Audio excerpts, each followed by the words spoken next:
Hi friends, in this video we are going to discuss an important topic under UPSC Civil Services Mains Syllabus. This topic comes under General Studies Paper 1 under Indian Society. The topic is Effect of Globalization on Indian Society.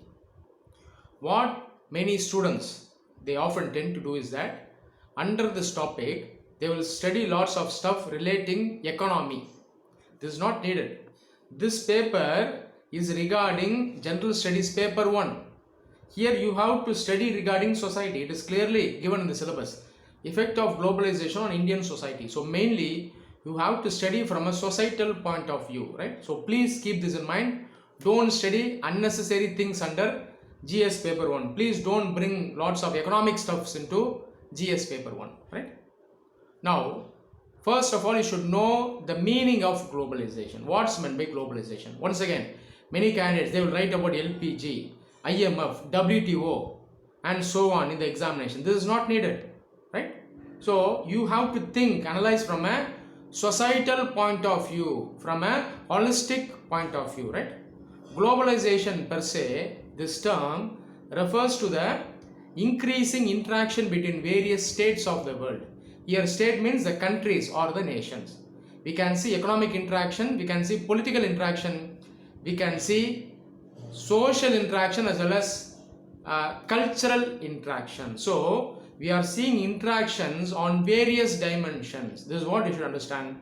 For the syllabus, we are going to focus mainly on the social dimension, specifically with regard to Indian society. So please keep this in mind. Now, let's see the effect of globalization from an economic point of view, right? So, what economy changes have we seen as a result of globalization? So, in the 1990s, we entered the era of liberalization, LPG, right? So, right now we are fast globalizing, we are fast liberalizing. So, this is the nature of the economy, right? So, in future, we will definitely become a developed country. We are now in the transition stage. This is what you should understand.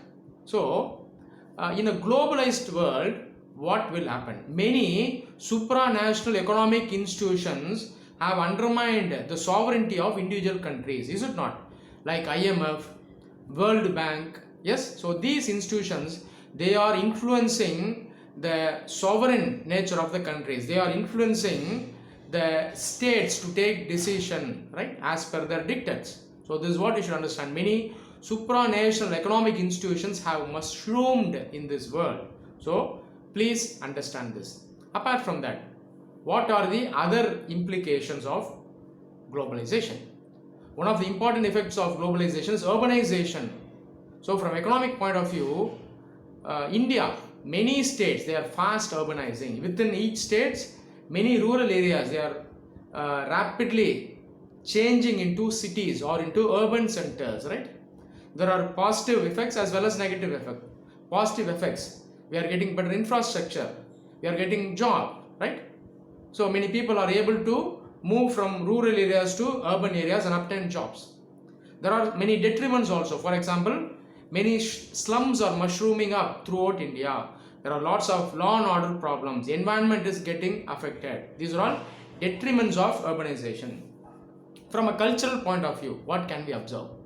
In a global interlinked world, it is very difficult to find pure cultural groups, is it not? We see a commingling of culture. What we see around the world are cultural complexes. When we speak about India also, we are able to see many cultural complexes, right?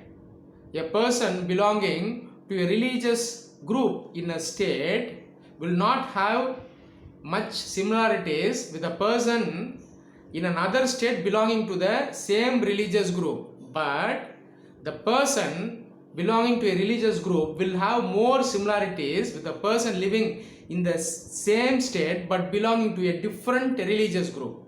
So here we are able to see many cultural complexes. Is it not? Globalization has only increased this trend. Get it? Apart from this, what else? Regionalism. Regionalism is one of the outcomes of globalization. Once again, due to skewed development, due to unequal development, due to inequality, people belonging to many areas in India, they are not that developed. As a result, regionalism, this feeling comes. This results in sons of the soil policy. Sons of soil policy, we are able to observe in many states in India over the past few decades, especially in Maharashtra. This sons of soil policy was seen in the city of Mumbai. Even now, many states, they are taking to sons of soil policy. When it comes to employment opportunity, they are trying to bring in reservation even in the private sector. These are all effects, economic effects of globalization in India.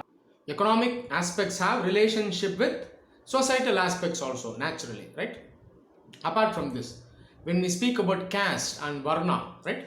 So these are all observed in India from ancient times.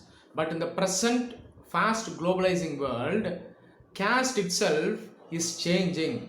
It is transforming itself. We are unable to see pure caste groups. Is it not so? Caste is taking the shape of class in India. So increasingly many people, they are identifying themselves not on the basis of caste or varna, but on the basis of class. Why? Due to economic development, due to jobs, due to urbanization, they are identifying themselves with people based on economic criteria and not cultural criteria. This is what you should understand. Similarly, regarding family also, we are able to see changes. Traditional family setup is slowly changing into nuclear family. Within a nuclear family, there is more emotional attachment between husband and wife.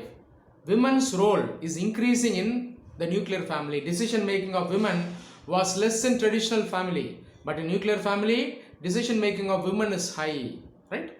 Apart from this, cult of individualism has increased in a globalized society. So cult of individualism, each individual is trying to assert himself or herself. That's called cult of individualism.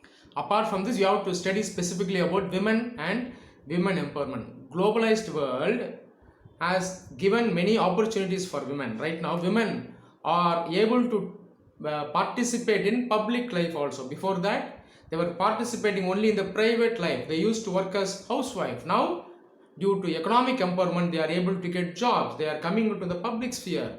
They are occupying important political posts. So, political empowerment, economic empowerment has paved way for women to rise high in the social ladder in India. On the other hand, women are also increasingly opposed by men because of patriarchy. So patriarchy is a mental setup that considers women as inferior to men.